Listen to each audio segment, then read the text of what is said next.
Welcome everyone to Desk Careers and Project 13.5 here at Dubai English Speaking College. I am so excited to be meeting with Paul Gill this morning. Paul is currently based in Cambodia, and he's a social entrepreneur who is a personal transformational enthusiast and describes himself as a lifelong learner. Welcome, Paul. How are you today? I'm good, thank you. Thanks, Maria. Fantastic. Talk to us a little bit about who you are. I mean, I could read your bio out and it would just sound, so scripted. I remember meeting you for the first time. We had that conversation and hearing you tell the story of who you are and how you got here was probably the most impactful part of that conversation. And I'll tell you why. In working with young people, we're so focused on the next destination, the academic destination. We're so focused on, will I get the grade? Where will that grade take me? Is my grade defining who I am? We're always kind of thinking of the next thing. And in hearing you tell your story, it was almost like listening to the story, but going backwards in that you were telling us where you are today and recounting how you got here and helping us to understand how relevant your past experience was, but how so important your current position is right now and where it wants to be taking you moving forward. So Paul, I'm going to turn the camera over to you and ask that you take us through that journey just before we get into our interview. Well, thanks, Maria. That's I'm very happy that our first conversation was meaningful. So my name is Paul, as Maria introduced me. I'm right now speaking to you from Cambodia. And so a little briefly, my history, I was born in India, and then my family migrated to Canada. And so I grew up in Canada. I'm a civil engineer, so I studied civil engineering, and then I went straight into kind of entrepreneurship. And I must say that my main driver, I think, being Asian or being in a very competitive environment, actually Indian environment is quite competitive in terms of culture. So I was always driven by being successful. And so that actually got me started into entrepreneurship. So I thought the business was the way to make money. And I pursued that, did it successfully, had some hard lessons as any entrepreneurship has. And then from Canada, I went to US to actually work in a international engineering corporation. It's a Swiss company, and I started with them as an engineer. And this was you can say this was my first corporate job.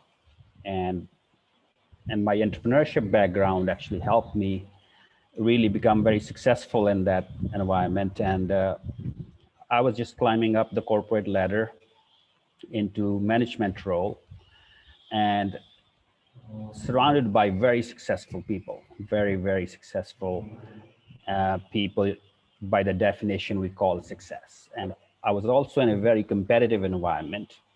And what I noticed was all these things were really just, something that I really do for being successful or paying the bills. And I was measuring my success, but I was not happy.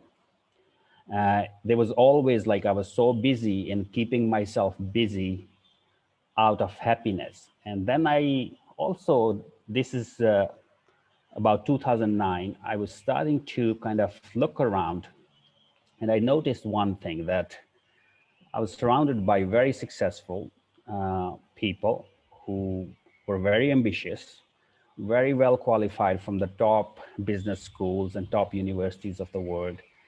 But we were all had one common thing. We were very unfulfilled.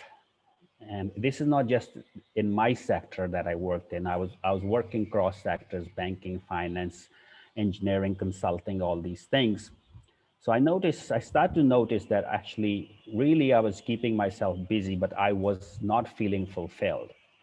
And I was replacing that really kind of, what is the next success thing? What is the next thing I can do so that makes me more successful? Although I was not considering myself solely money driven, however, I think my definition of fulfillment or happiness was, okay, if I was more successful, that will give me uh, this fulfilled life. And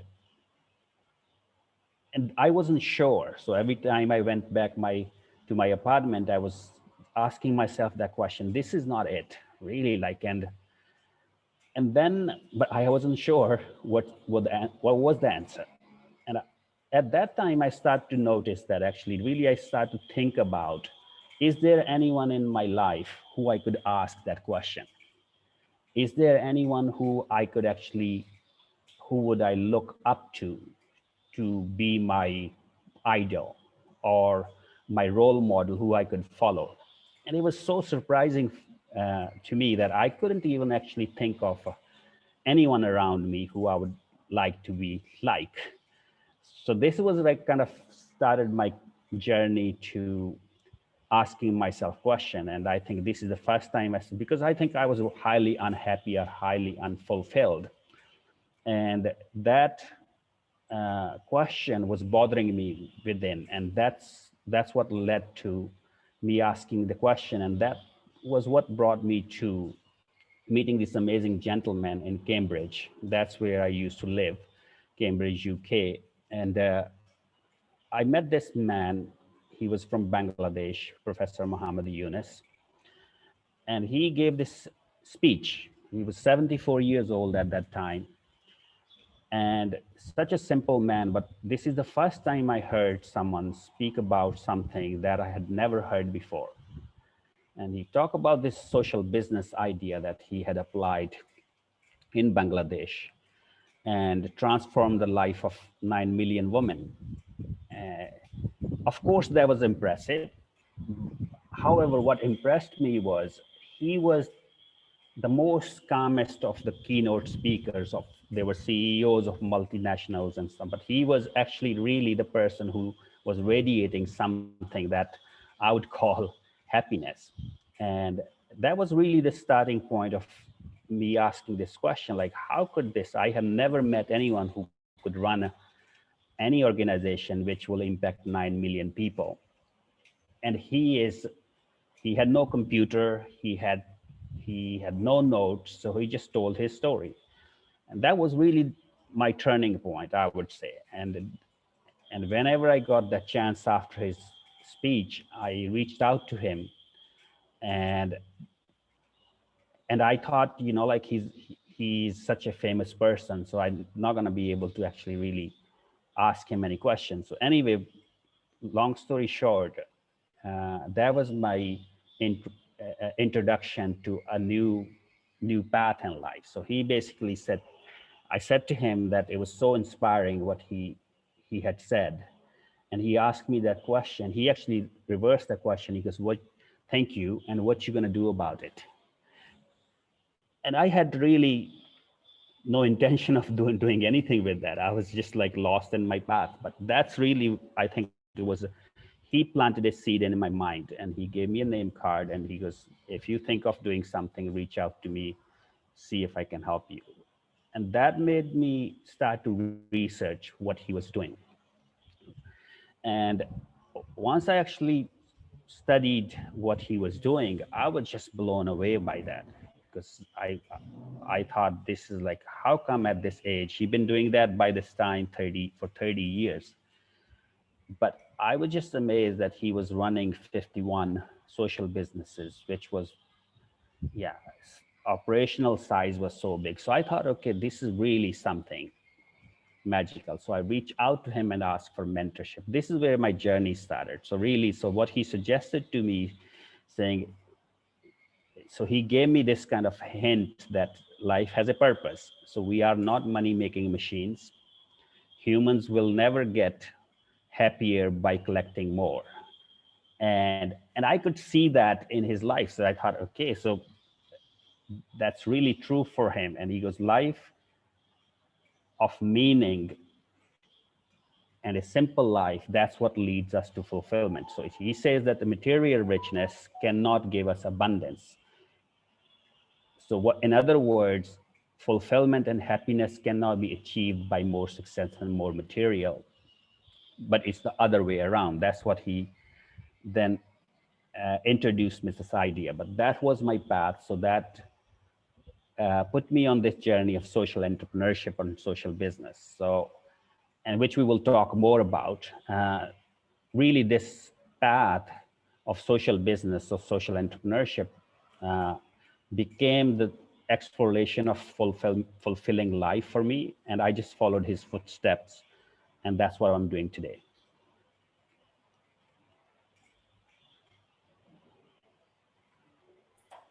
Wow. Uh, that is, hearing you say it again, sorry, I'm just finding my feet here, literally. Hearing you say this again, Miss Riblin's like totally wowed here. You've reminded me why having this conversation with you for Project 13.5 was so important. I wrote down quite a bit of notes and I have your pre-interview questionnaire. So if it's okay with you, I'd like to begin the interview and it's not an interview, it's a conversation. And I'd like to guide it down the experiences that you described and kind of lead you down different pathways and maybe resharing that story. Are you okay with that? Yeah, that's great. Right. So please feel free in the chat box to be putting in any questions as we go along, and I'll be sure to be asking them, and then we'll have a Q&A right at the end as well. So Paul, I want to take you back to what you mentioned when you said that, you know, you were busy trying to find happiness, and when you were really taking an audit of who was around you and the types of experiences that people were having. You mentioned that everybody was successful, everybody was highly qualified, everybody was unfulfilled, and it kind of ticks all those boxes of definitely the boxes that our students are also looking at. And I'm also, in hearing you, I'm also thinking, hold on a minute, that's what we tell students to be focusing on as well. We're always telling them, you know, strive for success, try to get the best education you can, and, you know, and stay ambitious, stay focused on what possibilities. And you said you were working with people, you were surrounded by people that had all those things. But the one thing you all had in common was many of you felt unfulfilled.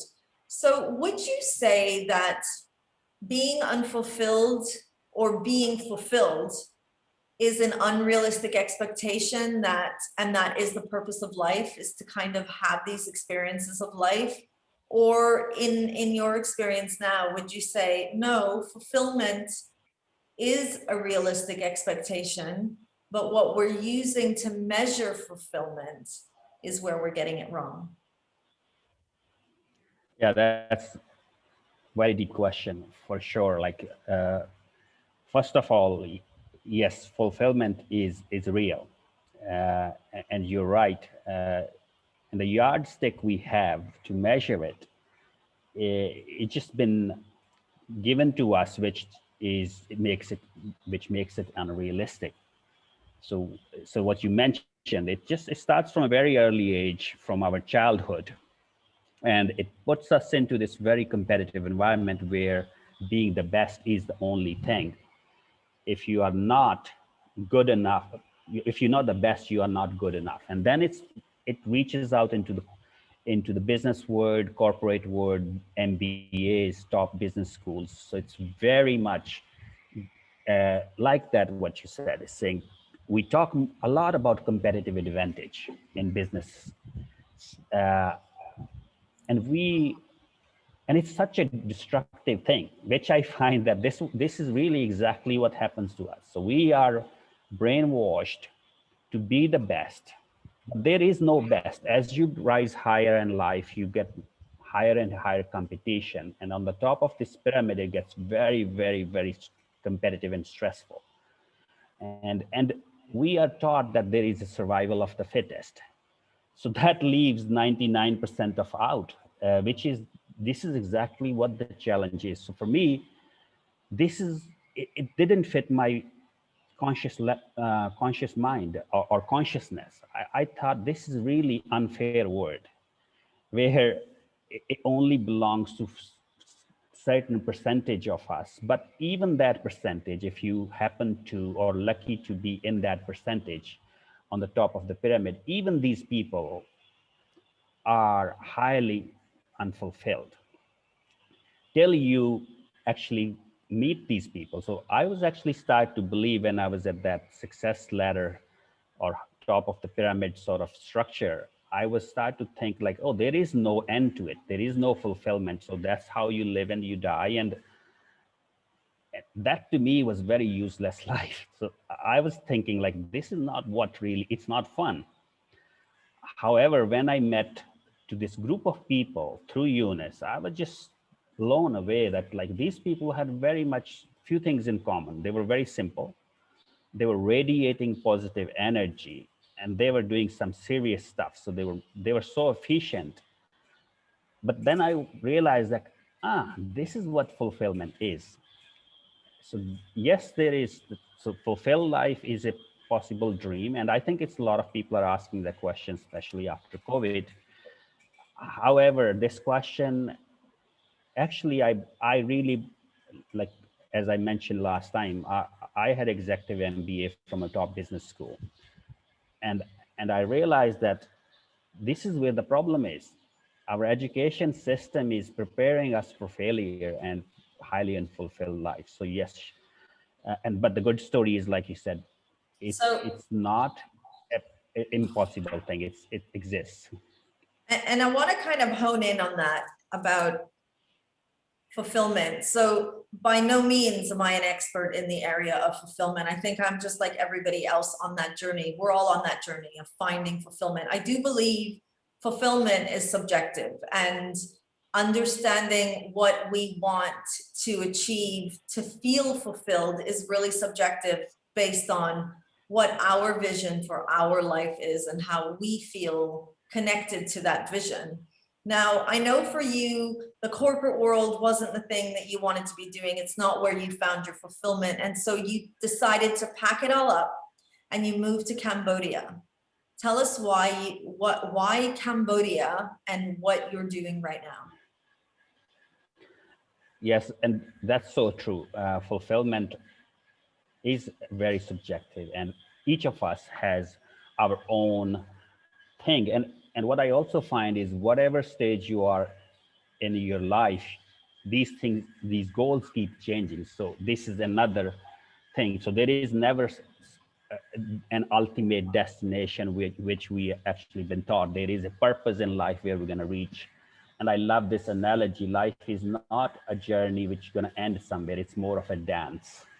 So it's like you don't get anywhere when you're on dance floor. You are actually self-organizing systems. So and I was like changing this goalpost of what we call fulfillment throughout what I was doing, entrepreneurship, corporate sector.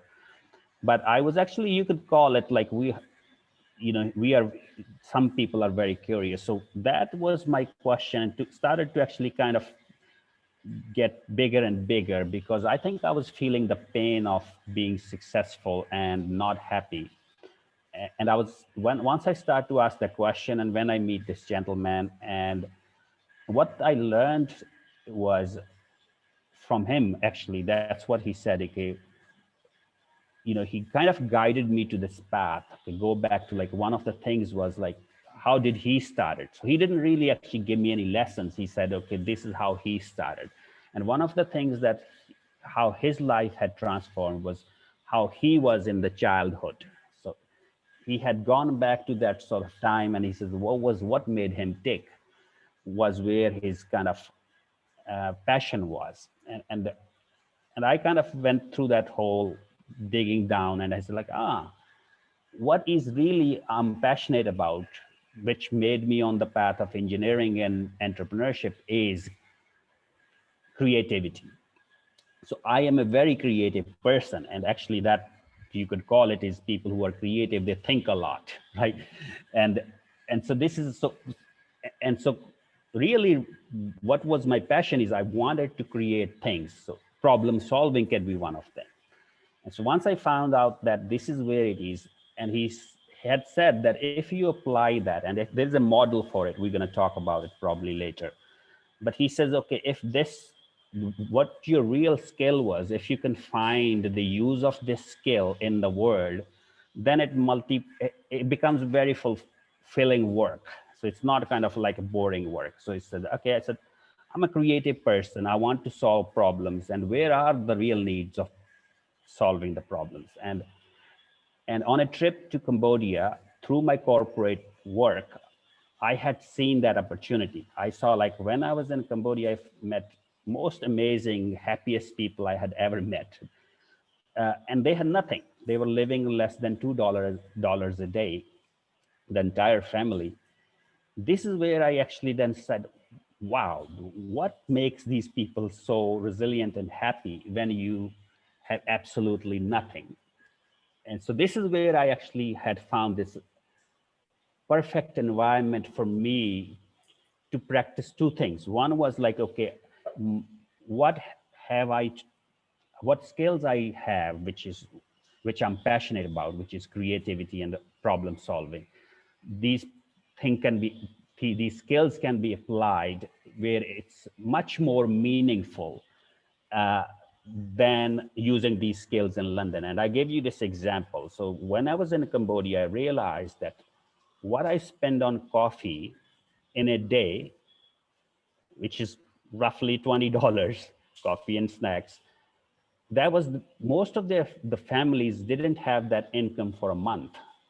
So, so, so to me, that really put things in perspective. I said, so, and I mentioned to you last time, I said, like, I want to learn happiness from them. So they have something that I don't have, and I have something to get an exchange. That's really what brought me to this season. That yes, Cambodia is the place for me to uh, use this vehicle of entrepreneurship, which I will explain later, uh, as as a tool or as a vehicle to achieve, you can call fulfillment, happiness, or whatever you want to call. But for me, I call that social business.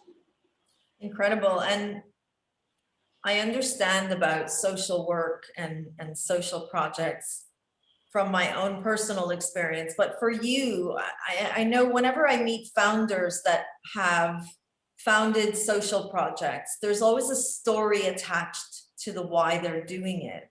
So, your story sounds like you felt unfulfilled. Your career allowed you the opportunity to kind of get a sneak peek at the environment that you could find that next destination, and doing something that would have more of a social impact or a consciously aware social impact, where you could be using your skills. And I know that the work that you're doing, and I remember when you were telling me about what you do in Cambodia and how you bring young people to Cambodia to do work alongside you and if it's okay, I'll kind of quote what you had said to me that day.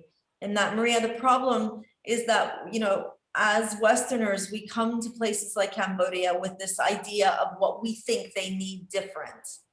But what we do for Sona's project is we bring you to Cambodia, we let you see what it is, and then we ask you to do something of impact that would make sense for them. How did you come up with that idea? And how does it change? Because social work, social projects, they're not about bringing something to a community like the one that you're in Cambodia. It's not just the people in that community that are left with an impact. The people that bring that type of work, we're impacted as well, and our lives are forever changed. I think that's where fulfillment comes, in self-fulfillment, and feeling like I've made a difference in a way that I couldn't have done if I was where I was before. But for you, where you are, how have you seen changes in people that have worked with you in Cambodia compared to the old-fashioned design of, I have an idea, we're going to go build a school in Cambodia and we're going to make it look like the school that we have in Canada or the US. And you know what? The Cambodian people are going to love it because they don't know how great it can be. Yeah, that's really great. It's yeah, first of all, I think, you have many questions in there, but one of the things that was really, I think one thing that actually we all have as humans, I think, and believe that we have both sides. So we want to be successful, we want to do all these things, but I think what makes us happiest is being meaningful to others. So this is part of, actually, now I know the model I apply to myself, and when I work with the students, we apply that model, and I will explain a little bit more later. And that's really is the challenge, because if you try to address one side of your fulfillment, so we keep giving ourselves a task which is not holistic. So sometimes we are after chasing the money and success, and then we get tired of that and say, so it's not here, then let's try to go do some good work. So people get involved in social entrepreneurship or charity work, or engineers abroad, or doctors abroad, or without borders, or all these things, right? and and most of the people, actually, I had met a lot of the people who had tried different things, but these things come to an end, and people were not, I had not met anyone who said, I would do this for life. And that was the same thing for me. I said, okay, I have done, when I looked back, at 2009, 2011, that was kind of 2 years period when I was really curious. And I looked back what I have done, and I said, like, wow, like I really probably get bored of things every few years. Uh, and and is that my character, or is it that I haven't found that thing? So, so and I gave, at that time, 2000, when I met Professor Yunus, 2012, 13, I had given myself another project, which I call, which is become Sonas, and the tagline, which I look back now and laugh sometime, and it was, you can change someone's world. and and uh, and it was like a couple of my friends, and we had actually come up with the idea that we're going to change the world, and that's what Sona's slogan was: you can change someone's world. And what actually my mentor said, there is no such thing, this is actually a wrong perception. Actually, this is a journey or a dance where you, once you get on that, you will learn what is the real answer. And that's what he said. Okay, once you start to take these steps, you will start to realize.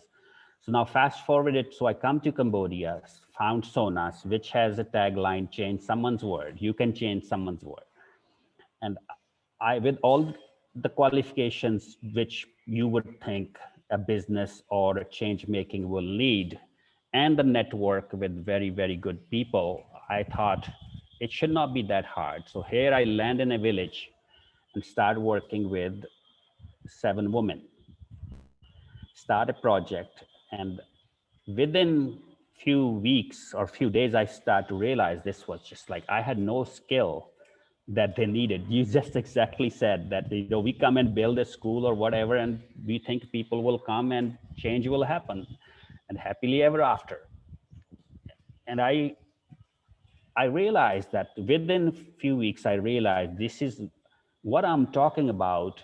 They had no understanding of it, and they are actually scared to listening to my words of like competitive advantage, product design, sales, marketing. And and I also realized this is very, very, it will be just like right, that point that hit me was, so we were sitting down with these 7 women on a table, and I said, okay, our purpose is we're gonna do this, start weaving this project, and you're gonna make $50 a month, which was, these people had never worked in their life. They had no education, no qualification. And And I thought they're gonna start jumping and get excited.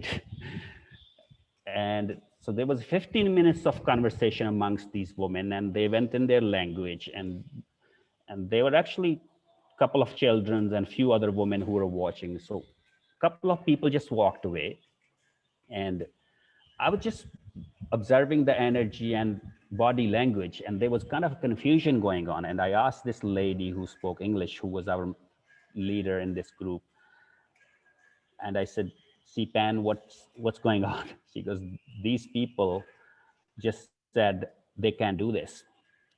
$50 is too much money. There is," and they had said to the team leader who was a teacher, she goes, "You don't make that money and you go to university and spend. How can we make that? So this $50? It's impossible." So that moment was really hit me as like, wow, like these people actually, even teacher doesn't make $50. Actually, $80 is the teacher's salary at that time for a month. So I had just like kind of an awakening moment. It's like, wow, I have no skills. And really, like, it started that journey what I'm on. So I actually then had to reach out to my mentor. I said, like, what do I do? Right? He had connected to me a few other people, and they say, congratulations, you are on the right path of learning what really change is. What does it entail to be the change? So this is really when I started to say, okay, that was my aha moment. I said, okay, so what is this? So I had to figure out, how can I be meaningful and these people get excited and we all feel like, yes, we are doing that. Once that point reaches, if it does, at that time, I was quite doubtful of myself. But my mentor has said, once you reach that, that is when you become the change, right? So you would then understand how to apply certain things, which is none of what you have learned in MBA schools and corporate. It's useless. So leave it out. And once you become the master of the being the change, you wouldn't ask us this question. And second thing is then you can also share it with other people. So, and I, that inspired me, and I then got onto this task. And I remember exactly after that aha moment, it took about 3 months, right? When really I start to see this fulfilling feeling, not just myself, but our group. So 9 of us at that time, we were feeling this positive flow of energy. Things were just starting to happen. And this is when actually that moment came. I said, now I want to share this secret with the young people, especially, or anyone who is sitting in London, my previous friends. I said, okay, what if I share this with them? Because none of us knows that. Because I was also one of these people who had, it's not their fault. So this is where my journey started. I said, like, wow, this is so simple and so fulfilling. I want to share that with the people. And this is where my, sharing with the students.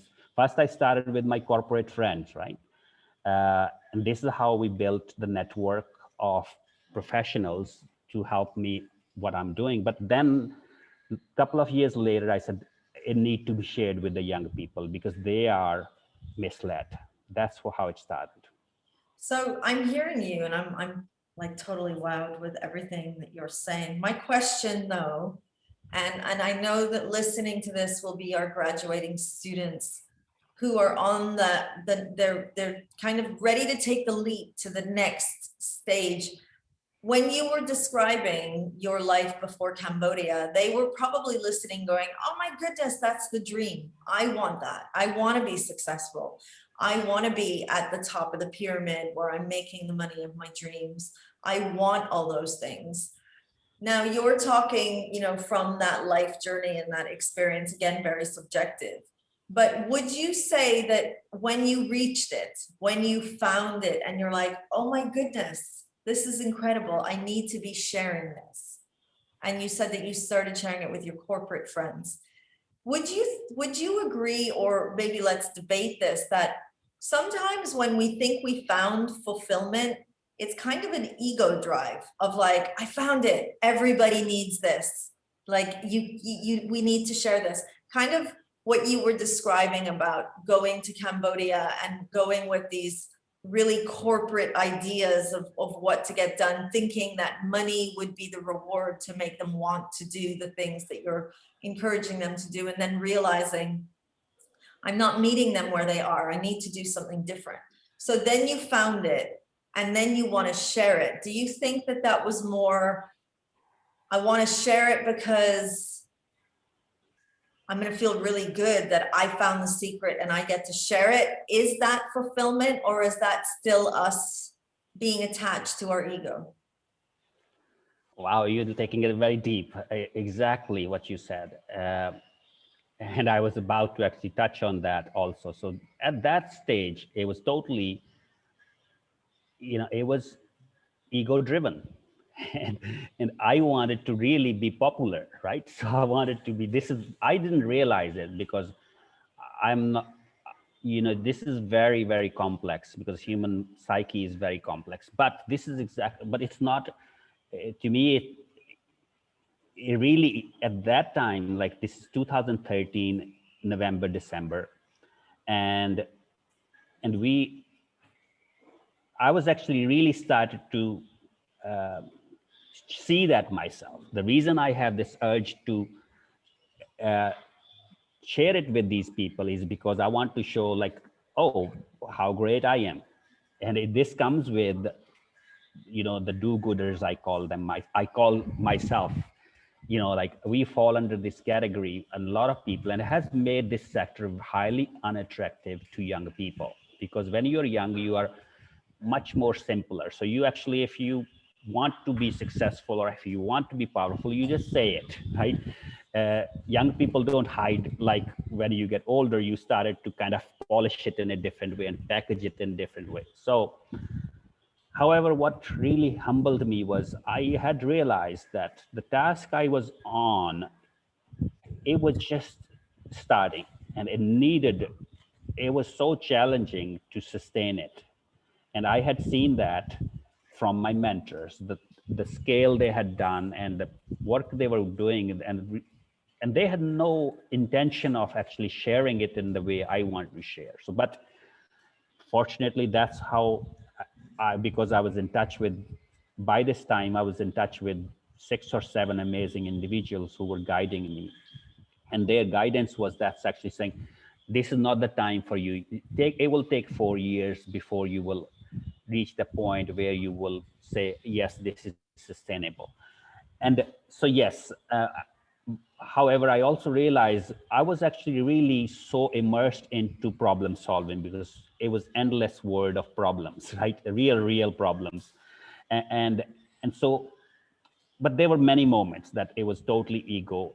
And whenever I did that, it backfired on me. And this is what I learned actually. Whenever we do things, it's the same task 2 people do. One does with the intention of ego, egotistical rewards. One does it with not having a conscious thought about it all. The person who is like kind of not doing it from an ego point of view is more successful. I don't know how it works, but whenever I actually took the approach of saying, okay, it's ego driven, it backfired on me.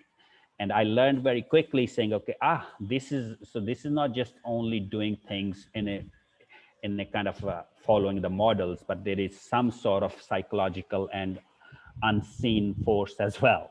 I'm not a religious person at all. So, but what I really, because I'm an engineer, so I was thinking like, wow, whenever I do it with this approach, it doesn't work. When I do it in this way, it really is the way forward, which actually we will talk later. So yes, and to answer your question in a long-winded way, I had realized that this is why probably I found I didn't start working with young people intentionally. There were some young people came to the village, and I was talking to them, and they were very curious.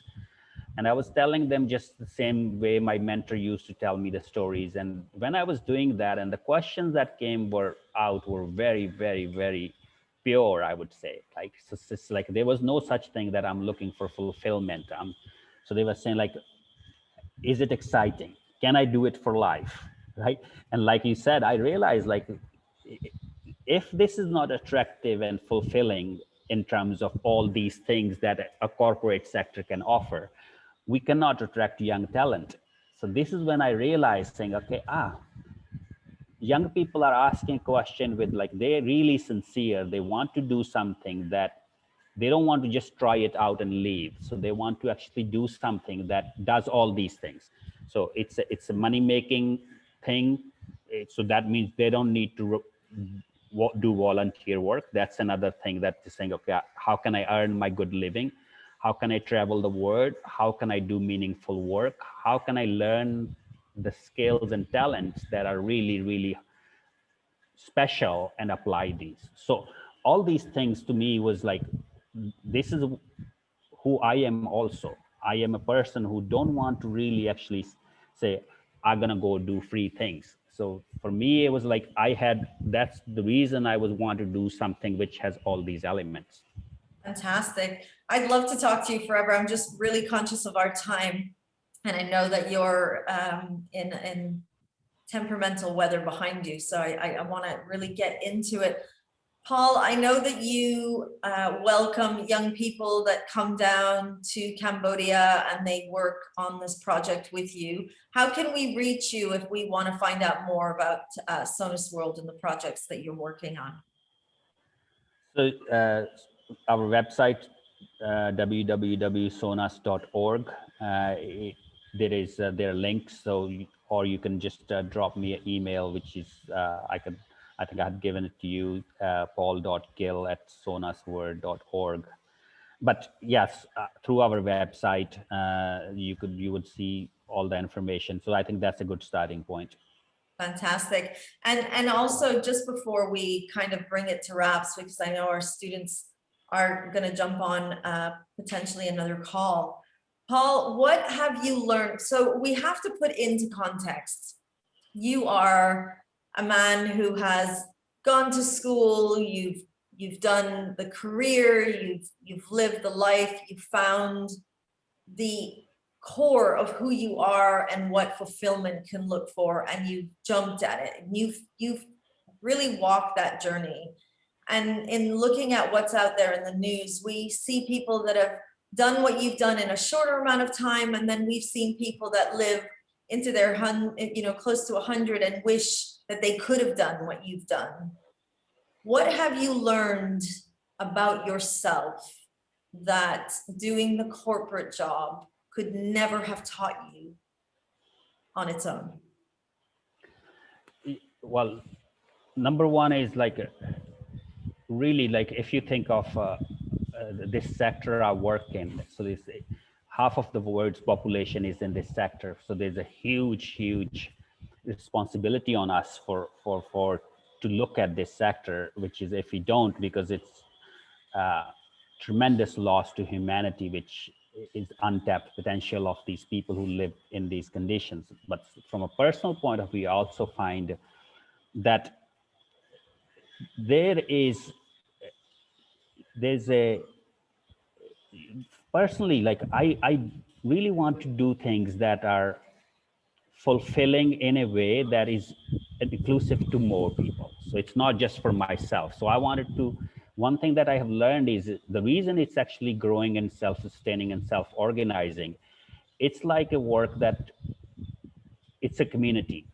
So it's not like managing others. It's if you bring up the right people with a purposeful work that is for all of this community, it becomes effortless work. And then if you apply the skills that might be what we call now and know that what sustainable business is, then it becomes even more effective. So if I had the skills that were good for the corporate world, but when I do that in this environment, it's highly stress-free. So when I was in the corporate sector, I found that it was really a struggle. Every day, it's like nothing seems to work, and you are always on this kind of grind to make things work, and that stresses you out.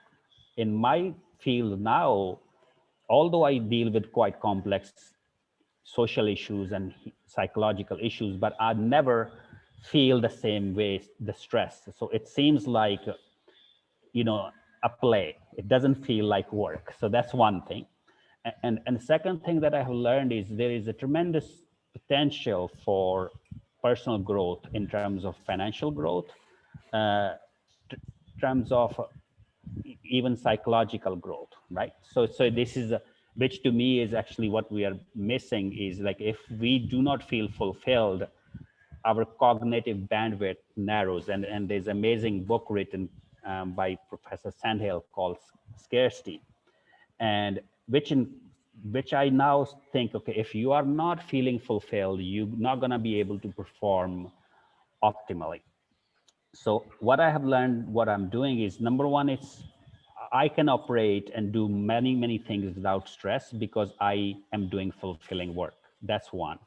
And also because this sector involves all these skills, which is education, technology, product development, marketing, sales. So this is not just for me, this is what I love doing. So that I could apply my skills. So all these things make me feel that, oh, number one, it doesn't feel like work.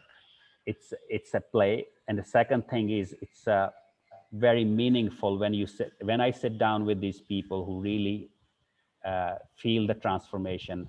It's actually makes you jump up out of the bed and do. There is never, for me, there is never a day where I say it's oh, thank God it's Friday. So for me, every day is a Friday. Amazing. Paul, I am just so inspired by everything that you've told me and everything you're telling me again. I think that you're on a path that many will always wish they could take. And as I'm hearing you speak, I can almost hear people's voices saying, yeah, but I have responsibilities. I have things that have to get done. I can't leave my life and move to Cambodia. So much to talk about. And I know we can't be doing it here. Maybe we can bring you back and carry on this conversation. Thank you for being here with us, Paul. Thank you for taking the time and making the effort for our Project 13 students. And that brings us to the end of an incredible conversation. Today we spoke with Paul Gill, who is a CEO and social entrepreneur. He has reached out to us from Cambodia and spent some time talking to us about his journey of life and the career that he is currently on. The aim of our conversation today was to help graduating students understand that fulfillment is subjective. It's something that only you can decide for yourself. So whatever pathway you choose to take, do it consciously, be aware of the why you want to be doing it, and enjoy that journey. Thank you for watching. We'll see you all again at our next Project 13 live conversation. Thank you, Paul. Thank you.